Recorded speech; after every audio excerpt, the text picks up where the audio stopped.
Tom Gray here. Made me a stand for my grandpa mini lathe. It's made out of 14 gauge sheet metal. It uses the top that I had placed the lathe on from the original lathe video, which I'll link in the description. It holds my motor and tensioner assembly. It is hell for stout. Big improvement over using this on top of my workmate.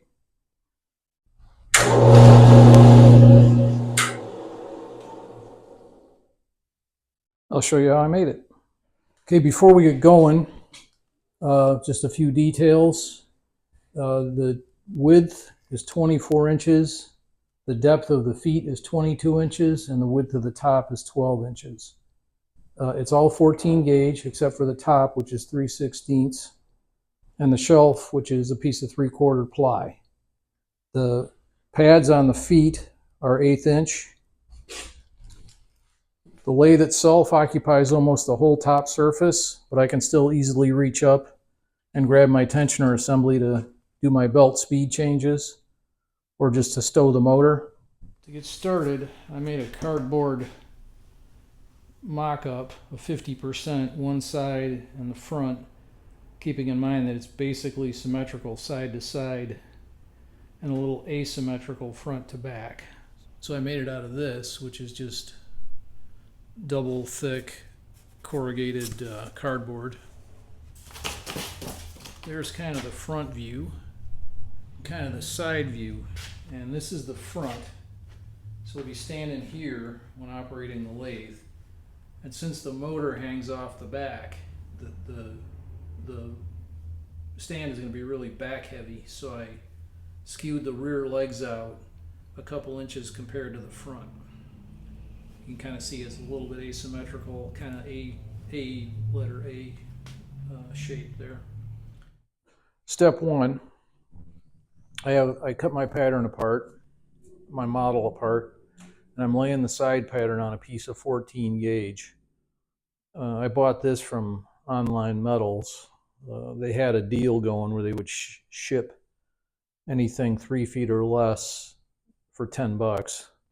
So that's not bad considering the price of steel these days, and $10. I mean, it almost cost me that in gas to go over to my steel yard and get it. So maybe I overpaid a little, but they brought it right to my door, and here we are. So I'm going to trace the outside of the pattern with the marker.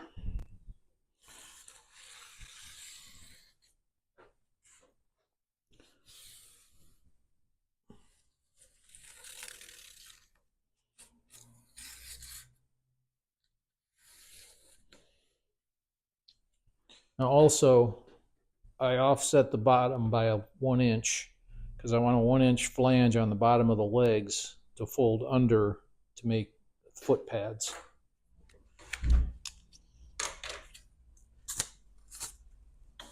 There we go. Now on the top, same as the bottom, I want a 1 inch flange up here to fold in to plug weld to the top. So I'm going to put an inch allowance for that.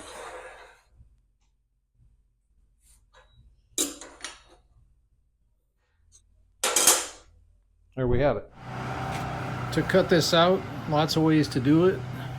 I'm going to use good old-fashioned saber saw.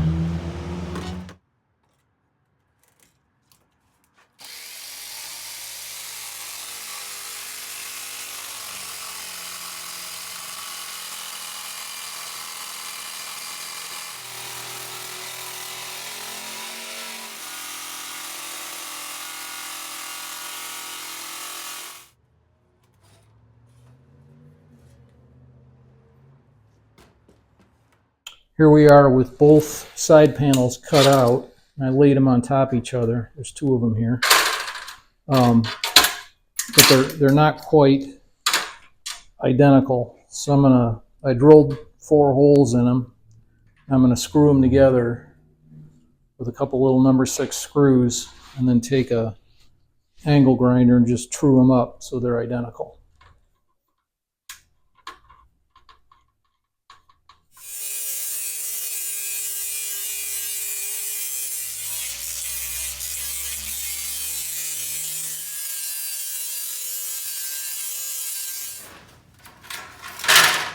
And there we are. So now I'm just gonna knock the burrs off the edges with a piece of 80 grit. I sanded one side of these, the inside, to 80 grit. Just, it's a lot easier to knock that mill finish off when it's flat. So I did it off camera. It's just me sanding sheet metal with an angle grinder.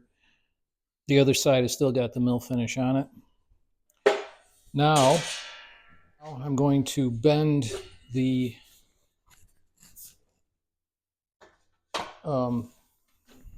feet, the bottoms of the legs that are going to sit on the foot pads, and I'll bend the top that will be plug welded to the table. I'm going to do that in my flange brake.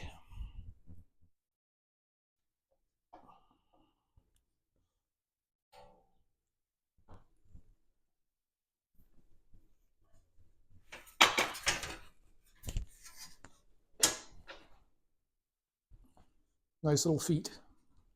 So for the top, same thing.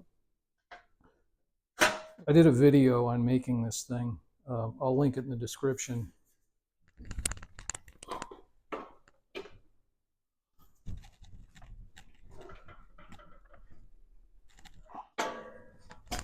There you go.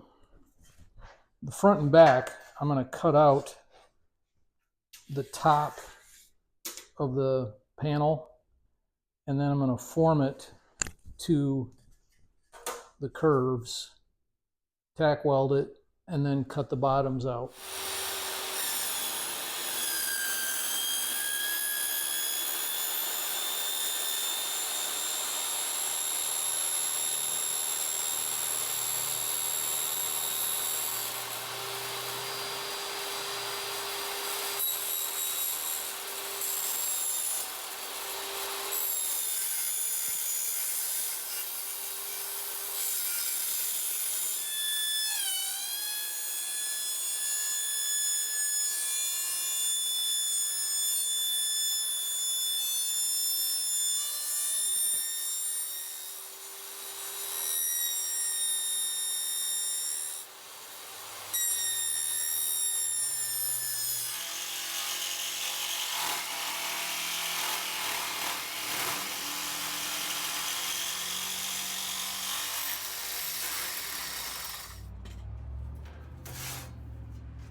So to start the welding process, I'm going to start with the front panel.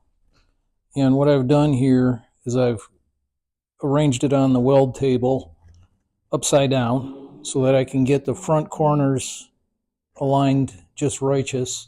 And I'll tack weld these up and then trim off the bottom and finish out the cutout after the fact, after I have the both sides welded on. So let's get a close-up of this joint. So this is clamped up with a piece of angle iron like this, just a hardware store angle bracket and a couple of clamps. But the edges are arranged like that. You can see that. The idea is that you're leaving a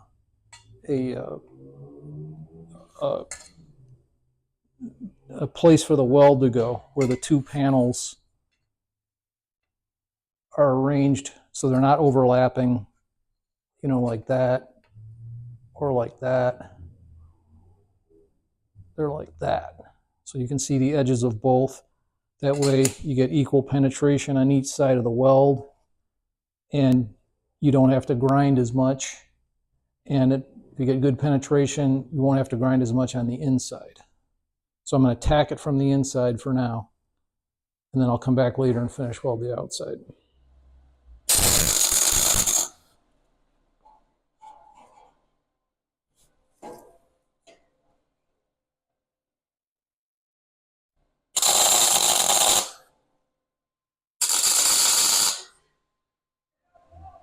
Now as I go here, I'm going to keep going in one direction. So I'm not going to jump up here and then jump back here, then jump here, because this sheet metal will move under the heat. And if you put a warp in it in between two welds, you're going to be chasing that all day long. This way, if you put a warp in it, you can just chase it right off the end.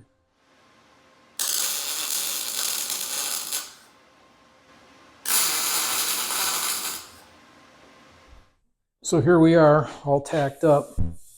Slow process. Tack, let it cool, tack, let it cool. I'm just letting it cool naturally. So I'm not going to do the same thing on the other side.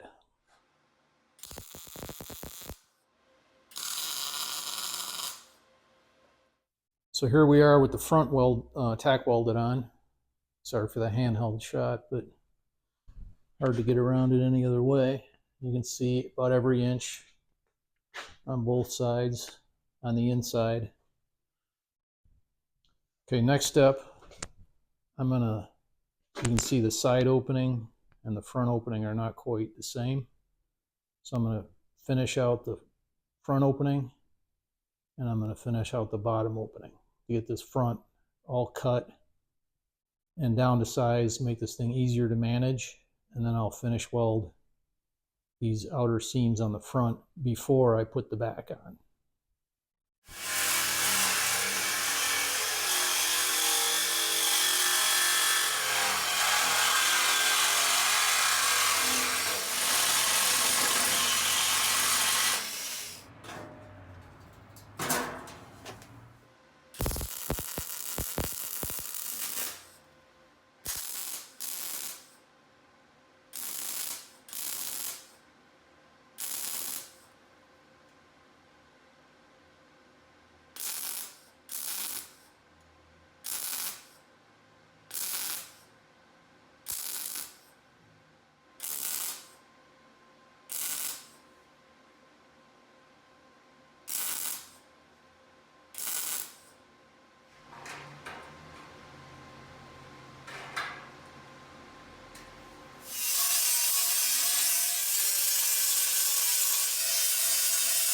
Here we are with the initial weld and grind on the front edges. And I kind of showed it, but I started in the middle, then out, weld out, weld out, weld out, weld out, half an inch at a time. And then I welded a few inches and then grind a few inches, then weld a few inches and grind a few inches. Otherwise, it just becomes overwhelming. You got so much grinding to do, you get tired of it. So I like to weld about 8-10 inches, grind it, weld another 8-10 inches, grind it, and there you go. So now I'm going to put on the back, and that's going to be a little bit more of a fight. So measuring up from this is the side upside down on the weld table. So measuring up, that curve starts right at about 4 inches. Now there's no way I'm going to manually bend 14 gauge even through that little bitty radius. So I'm going to use my brake. So there's my 4 inches. And I designed my brake so that I can it's got a continuous piano hinge. So the jaws are very tightly held together. And I designed the jaws with through holes for situations like this, where I gotta reef something down tight.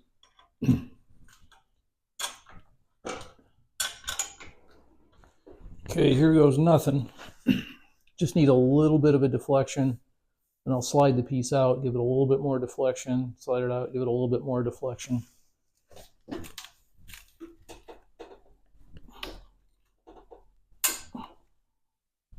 That's probably enough to start. I'll just slide this out, do it again, do it again, do it again. Okay, I just slid it out. You can see the cutout. You can see the piano hinge through the cutout. And I took a gauge measurement off of the top, just judging roughly. I'm about a third way there. Give it another little tweak, like that.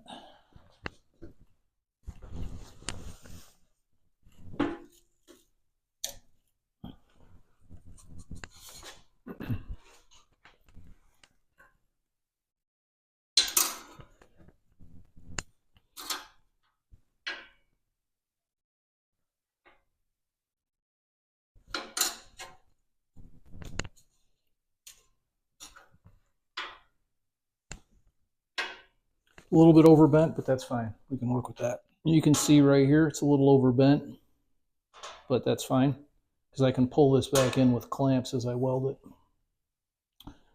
And also you can see there's a bit of a crease from the brake, which is fine because I actually plan on using filler, body filler on this project.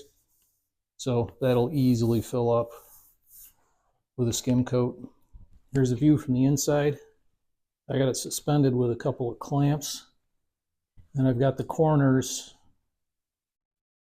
you know, just righteous for getting the plates positioned for the welding. So now I'm going to go ahead and weld this up pretty solid on both sides, and then I'll start forming around this curve just with clamps and tacks.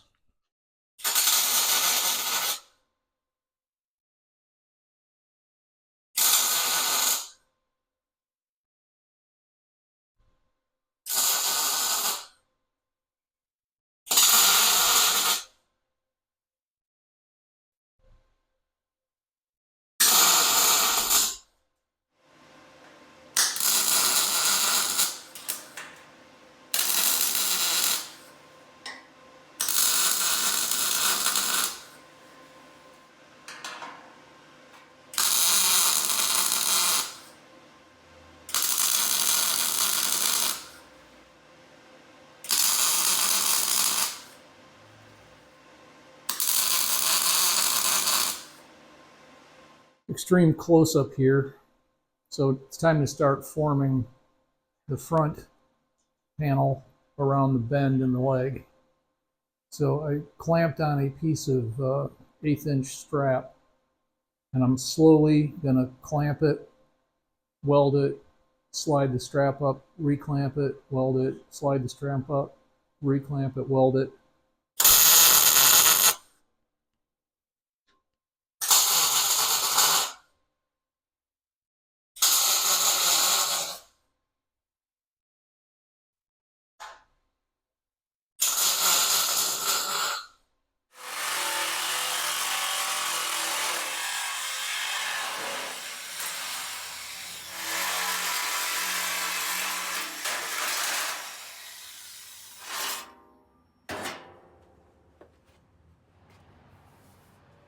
There it is, sitting on all 4 feet for the first time. This thing is hell for stout already. I mean, this thing's really strong. Now it's time to finish weld these outer corners. So it's going to be a lot of welding, grinding, welding, grinding. I'll bring you back when that's all done, and I'll make you sit through that again. So there we are, all ground down and welded together. The rear corners are welded. I didn't do the final grinding, just I'm leaving that for last. Now I've got to make the cleats to mount the top and the cleats to mount the shelves. I'm going to make those out of some sheet metal scraps, and that's what we're going to do next.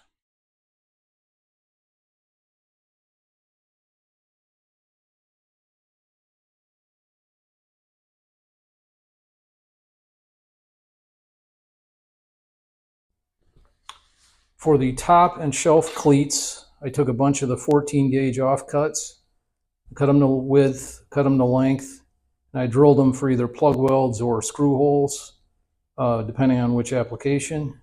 And now I'm going to weld them to the table base. For the top cleats, I'm going to lay the piece in like this and weld it to the front apron. But in order to get good weld penetration, since this is sheet metal, I'm going to leave a little gap for the weld to go down into instead of prepping the edges. And to do that, I just took 2 little pieces of welding rod, bent little hooks in them, and then clamped on a couple of hardware store angle irons to hold this all in place. So let me get it all clamped up and then I'll tack it in place.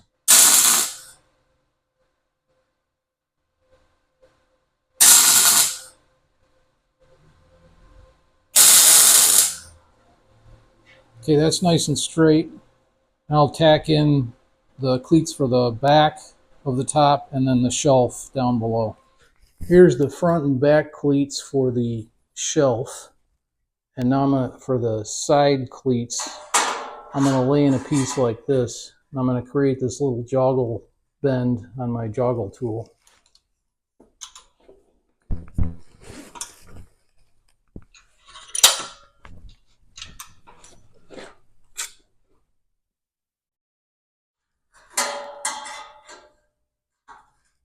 Okay, that fits just righteous, so now I'll clamp it up and tack it in.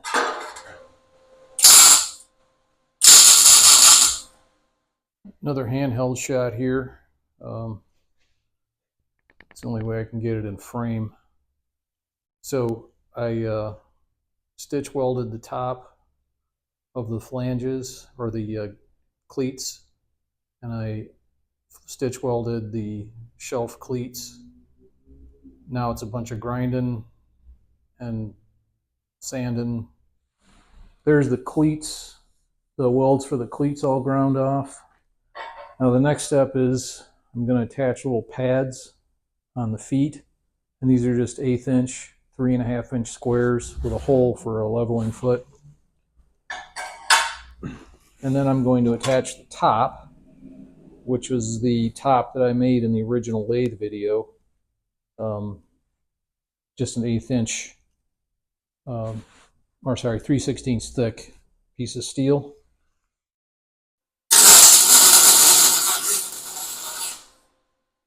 I painted the feet and the bottoms of the legs before I start welding these on, so we don't get any rust in the seam.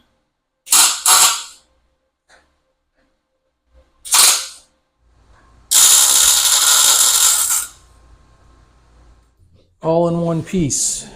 Now it's a bunch more sanding and smoothing off all the edges and rounding over the corners, making everything all nice and smooth. But this thing is hell for stout. This is going to work really good. It's really strong. All sanded. It's nice and smooth. All the seams are smooth. All the edges are smooth.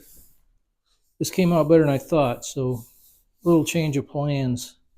I was going to body fill this thing, but for a piece that's going to live in the shop and have a pretty rough life, this is good enough. It came out pretty well. There's a few little blobs or errors here and there, a few little rough spots, but on the whole, it's pretty darn good. Much better than I was expecting. So a little more hand sanding, just gonna go over every edge and just make sure everything's really nice and smooth. And then I'll make the shelf. Time for a little wood dogging. I'm gonna make the shelf out of 3/4 inch plywood, because that's what I got, and plywood is actually pretty good shelving material. So here we go.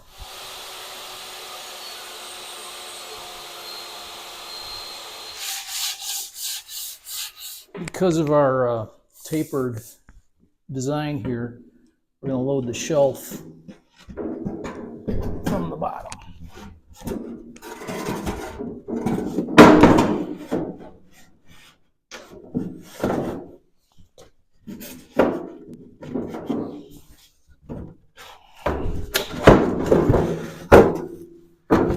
Like that.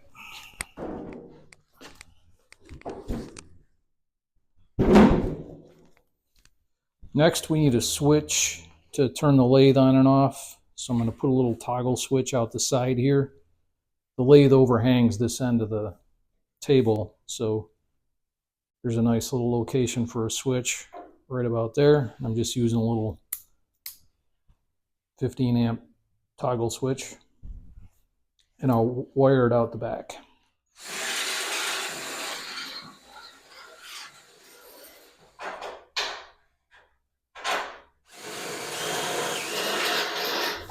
To support the cord between the switch hole here and the cord entry hole here, I'm going to weld on a little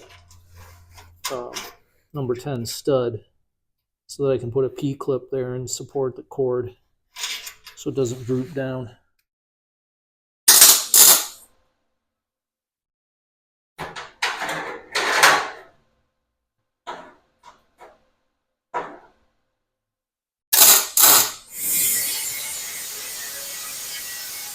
Just realized I forgot to hit record, but I also welded in inserts for leveling feet. They just take a 3/8 inch leveling foot. Okay, ready for paint. This is what I'm using. It says it works on wood and metal. And these cans, these newfangled cans, say they work in any position. So I've never tried them before, but this will be a test. And it's got this hammered appearance, so it should hide surface blemishes, according to what it says. Let's see how it does. I'm going to start with the undersides, get a couple coats on that, flip it over, and do the upsides.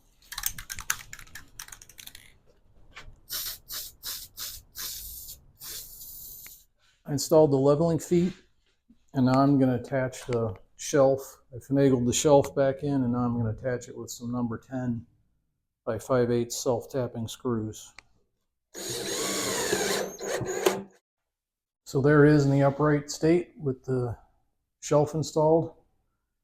And you can see the color sort of matches this old Kennedy toolbox that I've got. It's kind of sort of the same brown, which is why I picked it. It's bronze, but looks close enough anyway.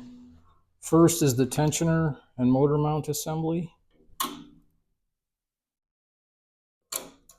which is just attached with some number 10 button heads.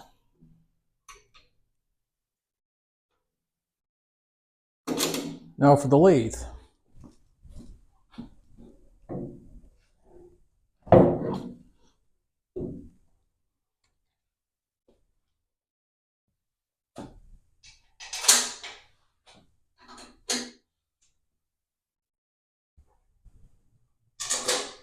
Now the intermediate shaft on its newly painted mounting bracket.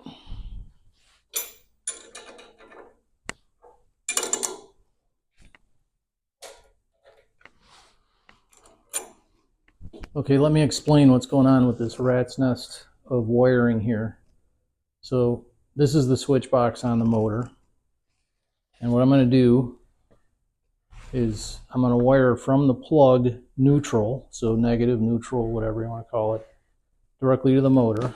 That's this white line here through a fast on.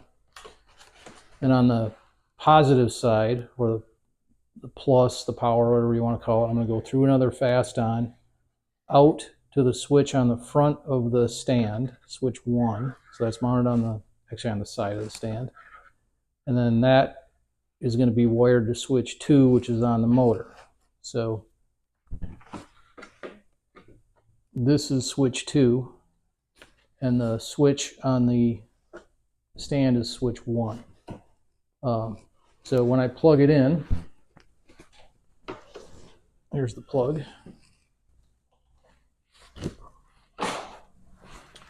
And the other end of this wire, which runs out to switch 1, is open. And I turn power on. Nothing happens. But if I splice these together or close them with the switch and turn power on,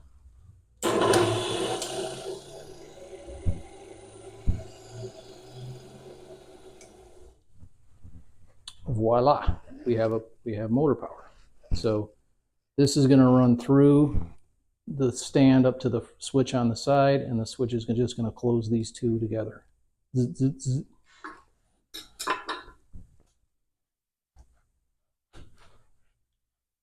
Just dress this all in here nice and neat and reattach the cover.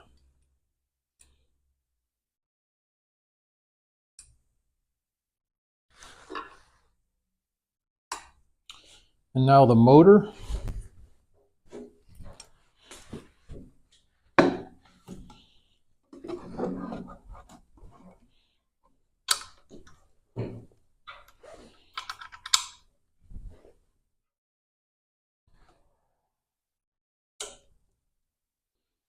And I'm going to feed the switch cord through the hole in the back.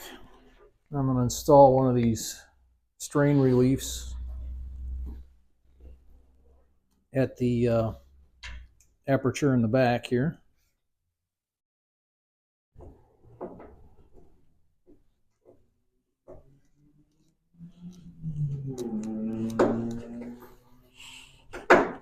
Leaving plenty of slack for the motor to move. Okay, now I'm gonna guesstimate at how much cord I need to get through the hole in the side. Say about that much.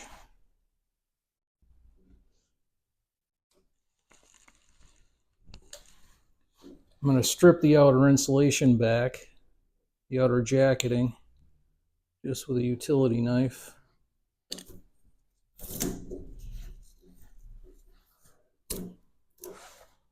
I'm going to crimp a grounding eyelet onto the green wire, crimp that in place.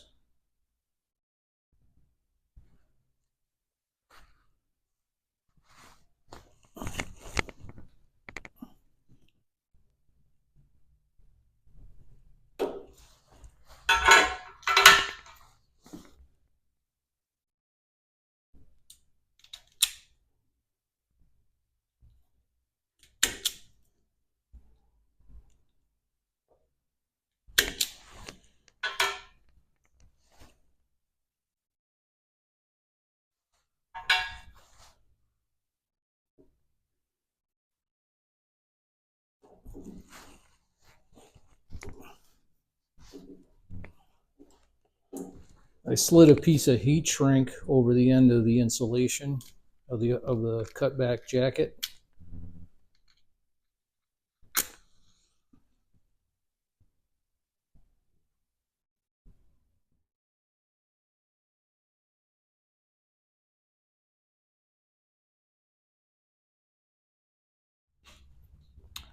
And there it is, all wired up. Now the big moment.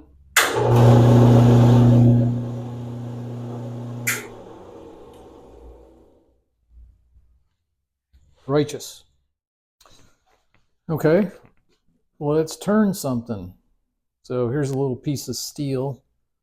I don't know what kind of steel it is. It's just something that was in the scrap bin. I'm just gonna take a little whack at it. See how this whole setup works. A little bit of anchor lube.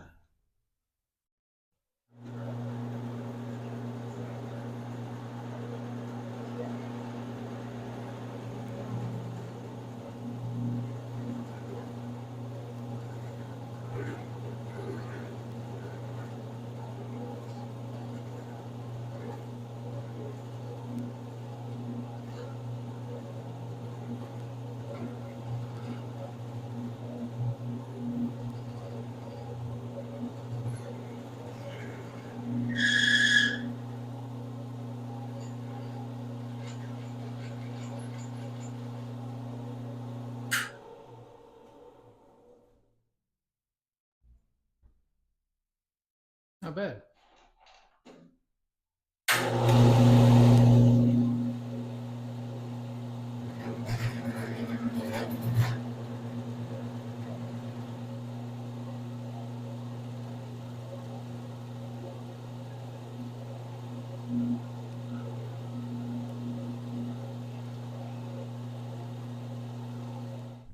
I'm going to call this a success. I'm going to put this thing in place over in the corner of my shop and put her into use. And then it's on to the next project. I'll see you there and then.